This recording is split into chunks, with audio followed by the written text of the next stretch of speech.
Dávila, é preciso também trazer a manifestação de Jair Bolsonaro comparando o Brasil, o atual momento do Brasil, com ditaduras, dizendo que Cuba e Venezuela também perseguem opositores. Enfim, queria que você trouxesse suas impressões sobre Jair Bolsonaro, o que a gente pode esperar dele a partir de agora, e naturalmente também sobre o julgamento em si no Supremo Tribunal Federal, essa discussão, se deve acontecer na primeira turma ou se é um julgamento importante para que isso seja debatido pelo plenário.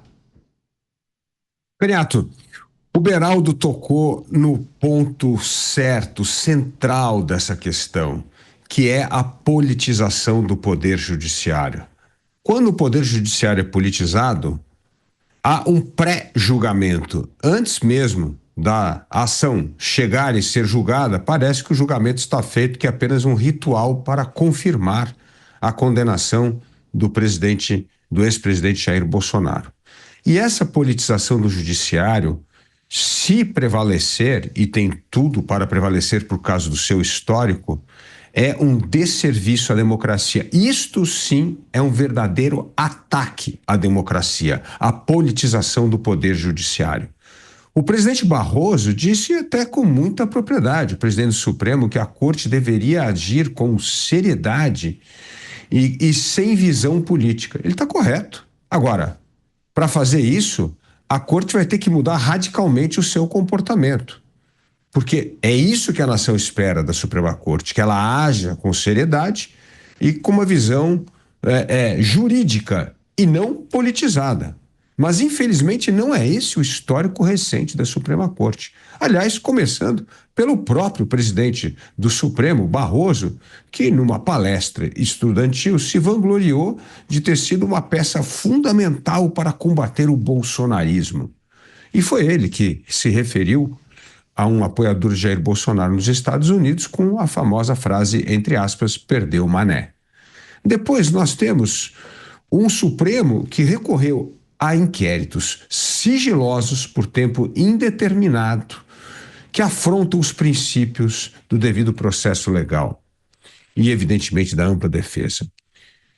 Depois, nós tivemos casos sendo julgados do 8 de janeiro que não houve individualização de penas, e todos esses absurdos repetidamente aqui por mim, pelo Mota, pelo Beraldo, que é o caso da cabeleireira, que é o caso, são tantos casos de penas absolutamente desproporcionais pelas ações individuais cometidas.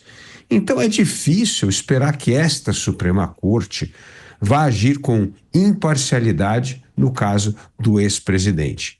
E isso é muito improvável porque o relator da matéria, da primeira turma, é justamente uma das vítimas citadas no processo, que é o caso do relator Alexandre de Moraes. Portanto, por tudo isso e por uma acusação frágil e não fundamentada em materialidade e nem indício suficiente de autoria do crime, é difícil esperar que agora uma bênção de serenidade e imparcialidade vai reger o processo de Jair Bolsonaro no Supremo Tribunal Federal. Então, se vai ser julgado pela primeira turma ou pelo plenário, a diferença é praticamente nula, Dávila?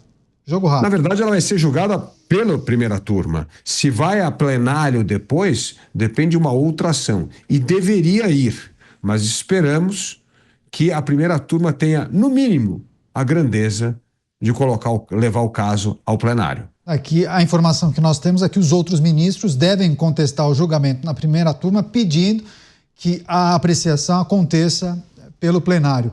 Você, Mota, as manifestações de Jair Bolsonaro e essa dúvida sobre como o julgamento, caso, naturalmente, Jair Bolsonaro seja transformado em réu, como será o julgamento na Suprema Corte Brasileira? 2 minutinhos, Mota. É muito difícil comentar isso, Caniato. O Dávila já apresentou o caso de forma claríssima. Um julgamento nessas circunstâncias tem probabilidade zero de ser considerado como justo e isento, a não ser por aqueles que querem ver Jair Bolsonaro eliminado da cena política brasileira. Eu acho que o correto teria sido nem fazer uma denúncia. Agora, ainda há a chance da denúncia não ser aceita. Se eu não me engano, ela não foi aceita ainda, não é isso? Ainda há a chance de dizer, olha, vamos parar por aqui, já deu, vamos retomar o rumo. Mas eu acho que a chance disso acontecer é muito pouca. Pois é, foi aberto inclusive um prazo de 15 dias, 2 semanas, para que as defesas se manifestem. A partir da defesa feita pelos advogados, aí sim a Justiça, o STF, deve se pronunciar se acata ou não.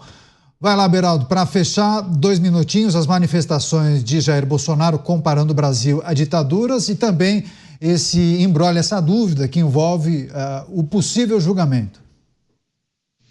O Jair Bolsonaro foi para o embate, ao que parece, disse que não está nem um pouco preocupado com essa denúncia, fez graça quando perguntado. Hoje fez uma reunião política e parece estar depositando todas as suas esperanças numa solução dentro da Câmara dos Deputados.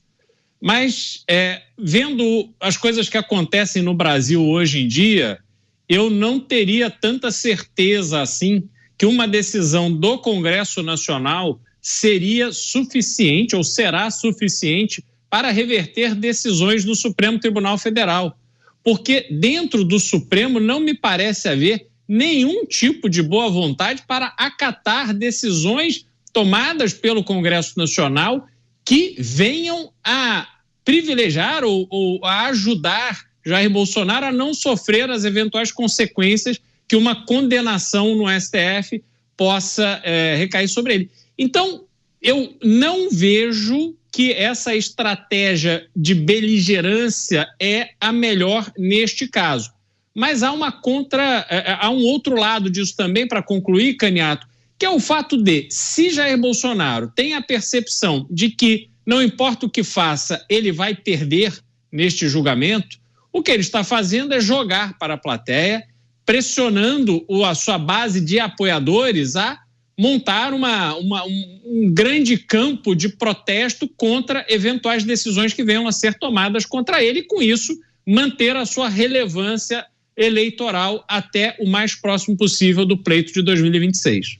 Pois é, claro que a gente vai seguir acompanhando todas essas movimentações. Dávila, a gente tem mais 30 segundos, queria que você só trouxesse sua análise sobre o PL da anistia. Há quem agora defenda a necessidade de colocar um jabuti, uma emenda, um texto que possa vir a beneficiar Jair Bolsonaro. 30 segundinhos.